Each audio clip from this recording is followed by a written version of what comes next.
Assalamualaikum warahmatullahi wabarakatuh. Perkenalkan, nama saya Rio Septiadi, saya dari kelas E4702 PJJ. Di sini saya akan menjelaskan mengenai konsep dasar sistem basis data, database engine, dan database arsitektur. Yang pertama, untuk sistem basis data. Sistem basis data adalah perangkat lunak yang digunakan untuk mengelola, mengorganisir, dan memanipulasi data dengan efisien.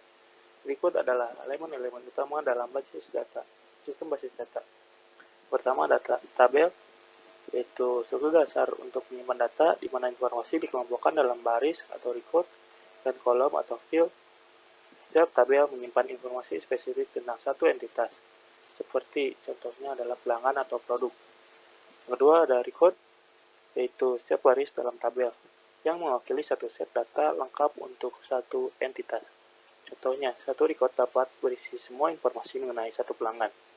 Yang ketiga, ada field, yaitu setiap kolom dalam tabel yang mewakili atribut atau karakteristik dari entitas. Misalnya, dalam tabel pelanggan, kolom bisa mencakup nama, alamat, dan nomor telepon.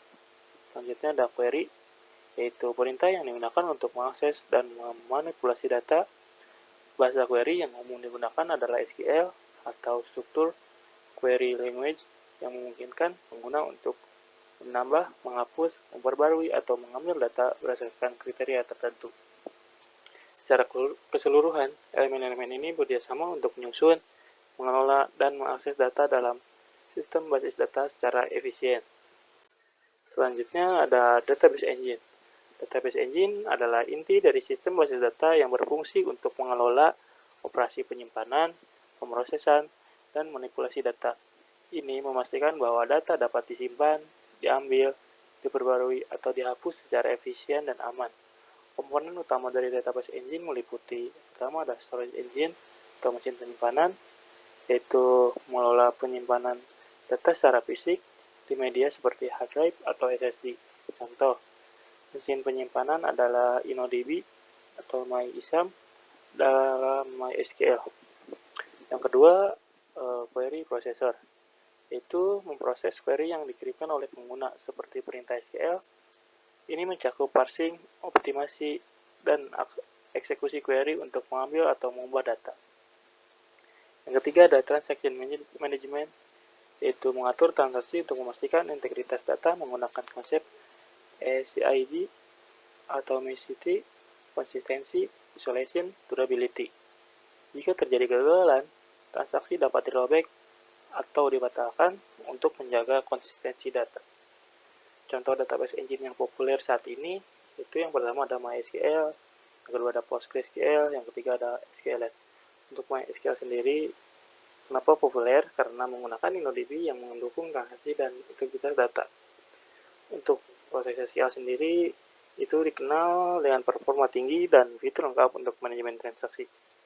Dan untuk SQLite itu ringan dan cocok untuk aplikasi dengan kebutuhan basis data sederhana.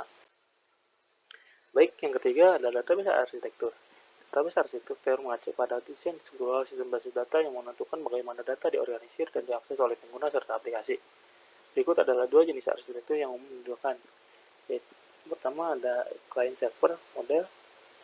Dalam arsitektur ini, basis data dijalankan di server sementara pengguna atau aplikasi bertindak sebagai klien. Klien mengirimkan query dan server memprosesnya serta mengembalikan hasilnya. Model ini umum digunakan dalam aplikasi web dan skala besar lainnya. Contohnya aplikasi e-commerce di mana front-end atau klien memiliki data produk dari server basis data untuk ditampilkan kepada pengguna.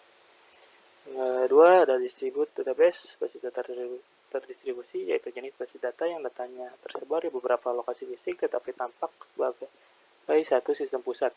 Ini meningkatkan ketersediaan dan memungkinkan skalabilitas yang lebih baik. Contohnya, perusahaan besar seperti Google dan Amazon menggunakan arsitektur terdistribusi untuk memastikan akses cepat dan aman ke data secara global. Arsitektur ini membantu sistem basis data tetap efisien dan dapat diandalkan bahkan dalam aplikasi dengan skala besar dan pengguna yang banyak. Mungkin itu saja yang dapat saya sampaikan. Mohon maaf bila ada kesalahan. Assalamualaikum warahmatullahi wabarakatuh.